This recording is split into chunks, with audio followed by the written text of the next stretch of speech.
Good afternoon, children. You all have already received the notes today on the topics that I have sent.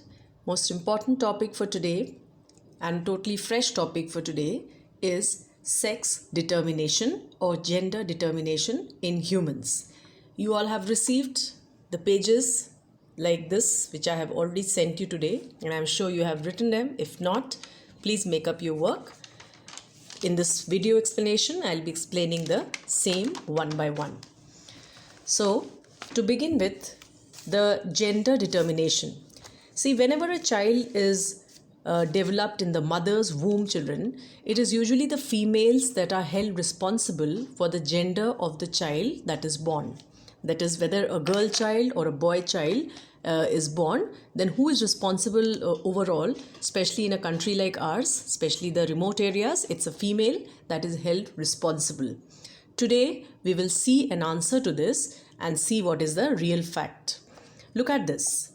This is the male allele that I have shown you. And in our last classes, we have seen that male is represented by X and Y. So if we come to gamete formation, children, and if we talk about the segregation, obviously X will separate from Y. On the other side, we talk about the female, the mother. She's always denoted by XX, right? So the gametes obviously separate X as X and X. Making a Punnett square, if we see, putting XY of the father's side on one axis and XX of the mother's side on the other, and trying to fill up the boxes, we will see that the remaining gametes, they are fusing like this. X comes down and X goes sideways, so forms a girl child. This side would be XY, which will be a boy. Again XX, which will be a girl, and XY, which will be a boy. So the probability is 50% the girl child and 50% the boy child. If you can see, 50% the children to be born would be 50% the daughters and 50% the sons. So who is responsible for the gender difference of the children? As we can see, mother is playing the neutral role, providing both the gametes as X and X. It is the father and only father that is determining the gender of the child. That is, if this X fuses with this X, it is daughter, right? Or if this X fuses with this X, another probability is a daughter. But the moment this Y can fuse with this X or another X, this will be the son, right? So moving further, all eggs are alike and each has X chromosome. Just now we saw it that all eggs are alike and each has an X chromosome. Then sperms are 50% of the X type and 50% of the Y type. And the type of sperm that fertilizes the egg determines whether the child would be a male or female. So the same thing, if I represent diagrammatically, the same gender determination, will it be a son or a daughter? You can see it like this. This is the male cell in the testis or the testicles, and this is the female cell in the ovary, that is XX, and here it is XY. During the swimming movements, when the sperms with the lashing tails, they are going to fertilize the ovum, then this will be the probability. 50% the probable children to be born would be girl, that is the daughters, and 50% the probability factor would be for sons. So whichever fusing gamete is going to be there, the gender would be determined accordingly. Now, the second topic for today is sex-linked inheritance. Inherit means what we get from our parents and we pass it on, right? That means to get from our parents, right? What is sex-linked inheritance by definition? It is the appearance of a trait which is due to presence of an allele exclusively either on X or on Y chromosome. There are two major examples which we'll discuss one by one. Hemophilia. Whether you've heard or not, I really don't know, but I'll explain this. It's a genetic disorder, children, and colorblindness. It's very interesting to know a few facts. You can call it as a little fact about extra, but yes, I have noted down some few things and I'll explain the same. What is hemophilia, children? Hemophilia is a medical condition in which the ability of the blood to clot is very severely reduced. That is in case of blood clotting, which would be very reduced clotting. and this causes the sufferer to bleed severely even from a slight injury that can be done to the body. The condition is typically caused by a hereditary lack of coagulation factor, that is the factor by which the thrombocytes or the platelets they can clot is really missing in the patient, and this is most often factor 8. So as I said, children, it's a genetic disorder, and this can be passed on to the children from the parents. Coming to another very interesting defect, there are lots about this we can talk, color blindness. It is an abnormal condition seen as an inability to clearly distinguish different colors of the spectrum, that is those 7 colors. It may be mild and may vary to severe difficulty in differentiating. A person has problem distinguishing between colors like red and green, and the patient mistakes them for the same color, right? Due to change or reduction of sensitivity of one or more light sensitive cone cells. Cone cells are special photoreceptors of the eye. There is no cure for color blindness, children, right? The only help that can be made extended possible to the patients is there are certain contact lenses and glasses which are available with filters, and this can help the deficiency to be dealt up to some extent if needed.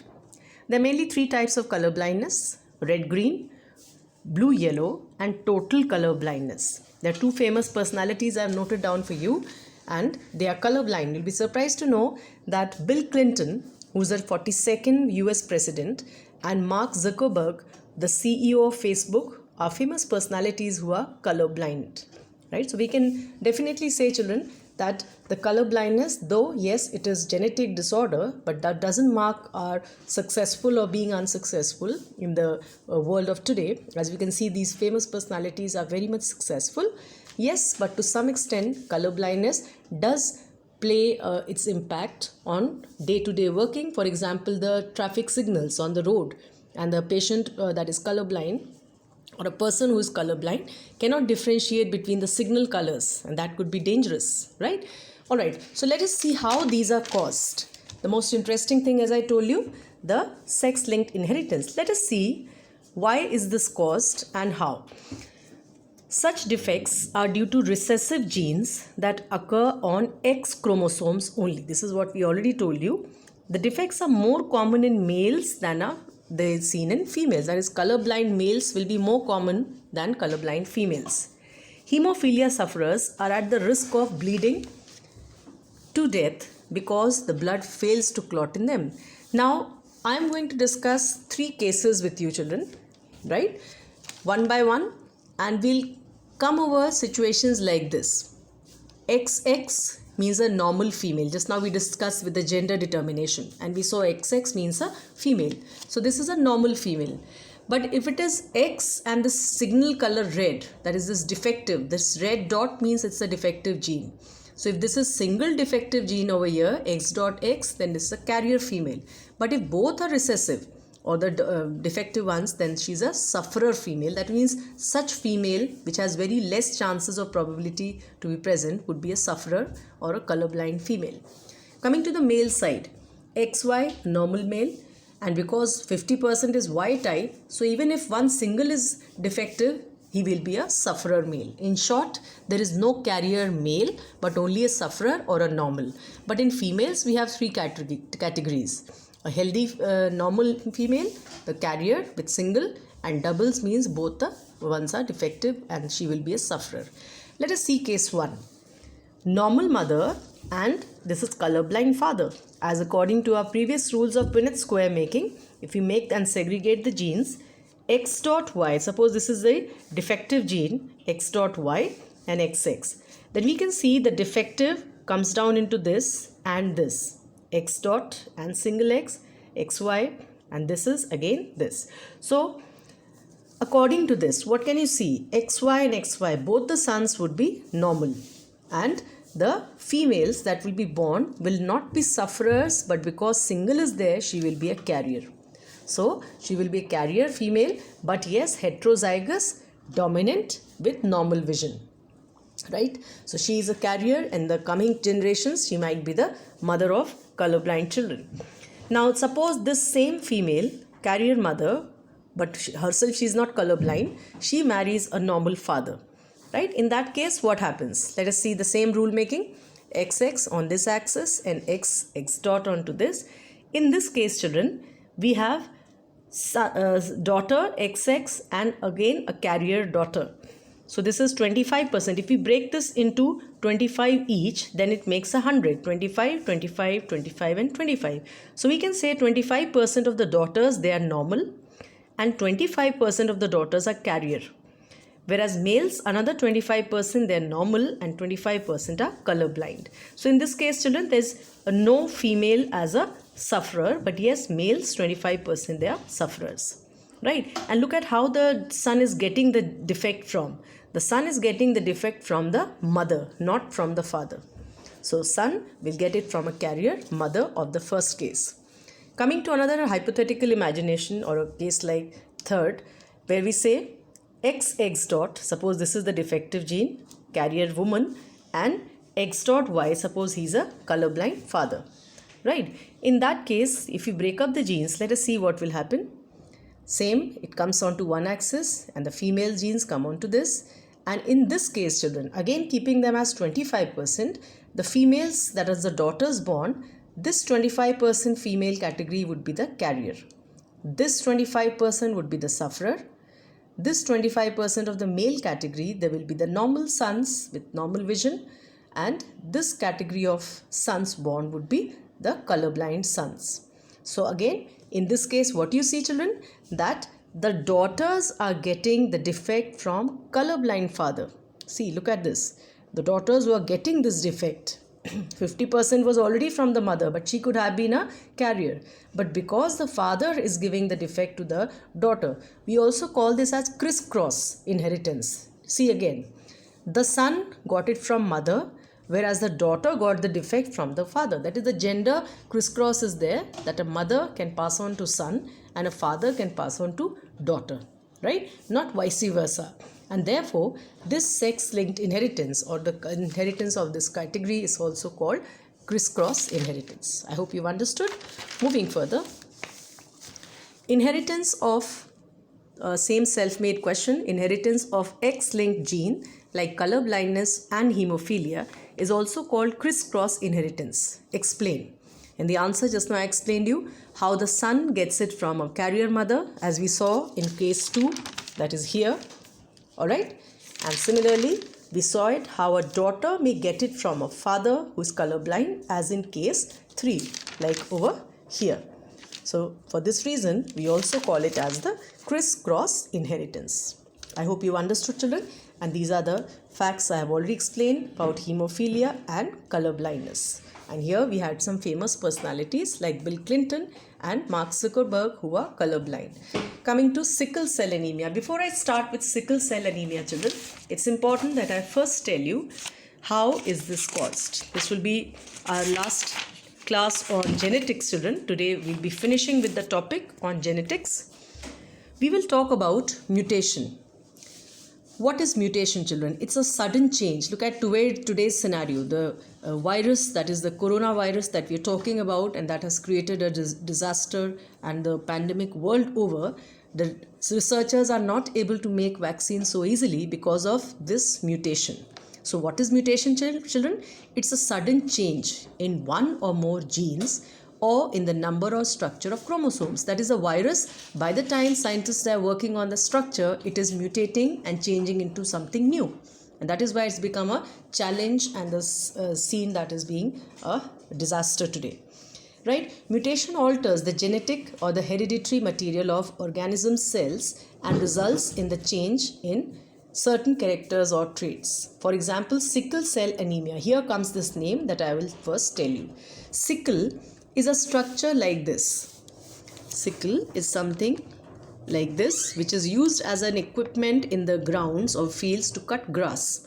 So when we talk about sickle cell anemia, anemia means the low count of RBCs. So when we say sickle cell anemia, yes, it is a blood disease which comprises RBCs. So what is sickle cell anemia? In this disorder, RBCs become like a sickle shape. RBCs more or less become like this. Instead of biconcave, normal shape of RBCs is biconcave. They're like compressed on both the sides. This is normal RBCs. But they become sickle shaped in this category, and they die early after breaking down. Not only do they change the shape, they will break down and they will die early, leaving a shortage of healthy RBCs. Now, because the healthy RBCs would be less, then obviously condition becomes anemia. And this can cause the blockage, or they can block the backflow, causing pain. This is called sickle cell crisis, due to which the blood is chronically low in oxygen, and this causes a severe damage to nerves, organs like kidneys, liver, spleen, and this can be even fatal, maybe causing the death of the patient. This is diagnosed usually at birth and definitely before 4 months of age. So that is sickle cell anemia as one of the examples of mutation, right? So this mutation causes a change in DNA, and this results in the production of sickle-shaped RBCs. So this, what I have given you a little extra for your understanding, because your book has really given very less, only 2 to 3 lines. So something like a little one step extra would help you to know what is the disorder like. Moving further to another example of mutation, radioactive radiations. We all have heard about the World War I and II. So if we talk about radioactive radiations, they can also alter or change the gene structure, and the effects can be seen generation after generation. An atomic explosion which had occurred during World War II, 1945 in Japan, Hiroshima and Nagasaki. If we talk about this had led to a number of deformities in the body of plants and animals, which are still persisting even in 2020. Right? So we can assume where was the year 1945, and today after so many years, even the effects can be seen because of mutation. So I hope you have understood, children. Now please learn everything, and especially this laws of Mendel. Please learn it by heart, what I have already sent you in the notes, in the same words that you have to definitely answer. It's almost a sure question, children, every year. Right? Whether the first law of dominance, that is out of a pair of contrasting characters present together, only one is able to express while the other remains suppressed. We have seen it, that in one of the characters of alleles, one is dominant, the other is recessive. Coming to the second law, which should be more clear now, also called as the law of segregation or the law of purity of gametes. The two members of a pair of factors separate during formation of gametes. That's what I have always told you in the Punnett square making. That is, we always segregate the gametes and then separate them, right, during the formation of gametes. And the third law of independent assortment, what does this show, children? That when there are two pairs of contrasting characters, right, or two pair of characters, the distribution of alleles of one character into gametes is independent of the distribution of alleles into the other, right? And this is seen in case like we have already discussed in our dihybrid case, like round and yellow seeds and then green and wrinkled ones. That is, the color was independent of the shape. This is what we mean to show by the law. And finally, the end of today's topic, applications of Mendel's law. What is the practical application, children? Day-to-day knowledge. It helps us to know about the idea of various combinations in progeny of hybrids and various combinations that can be predicted and studied better. Also, this is of great importance to plant and animal breeders for producing better breeds, and new type of plants with new combinations of useful characters can be produced by hybridization. So this is what I have covered, children, the whole topic on genetics. I hope you all have understood. Videos are already there with you. If you have missed any, please go back to the channel and the numbering I have done. We have started with videos and I've numbered 1, 2 and 3 like that. So if you have missed any, I'm sure you can go to the same and study better. So all this we have covered, children, and that completes the chapter on genetics thoroughly. Now what I'll be doing is, children, I'll be sending you a lot of questions and I'll give you some time. Let's go for a limited time to work out, and after that I'll be sending you the answers for you to tally, so that you can do one after the other. Here we end up the topic. Hoping that you have understood, children. Please make up these notes what I am sending, and that completes the chapter on genetics. So sending you some questions to practice, children. Keep learning, be healthy and be safe. Thank you.